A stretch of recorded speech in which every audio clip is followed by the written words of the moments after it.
Ed ora la protesta dei sindaci, domani manifestazione a Roma davanti al Senato di tutti i primi cittadini d'Italia per contestare la manovra finanziaria. Grandi assenti però i sindaci di Marca. Vediamo.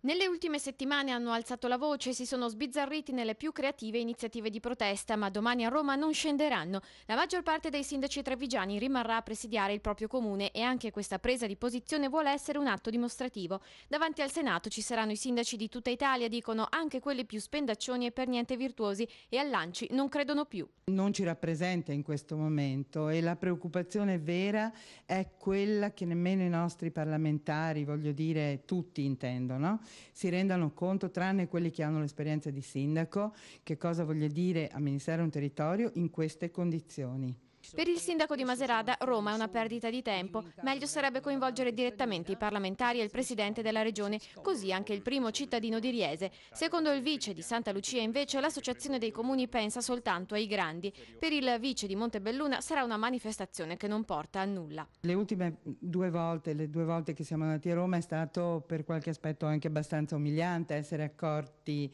dalla celere in tenuta antisommossa e quindi nemmeno questa esperienza vorremmo ripetere. Il direttore veneto dell'ANCI invece ribadisce la bontà dell'appuntamento romano. Per spingere il Senato a tenere in debita considerazione le richieste dei comuni. Dal sindaco di Casier una bordata ai colleghi leghisti, cui ricorda che vanno tutelati i cittadini al di là degli schieramenti e dei colori. Ci sarebbe molto piaciuto poter condividere con loro, visto anche che sono a Roma al governo, un percorso importante per il nostro territorio.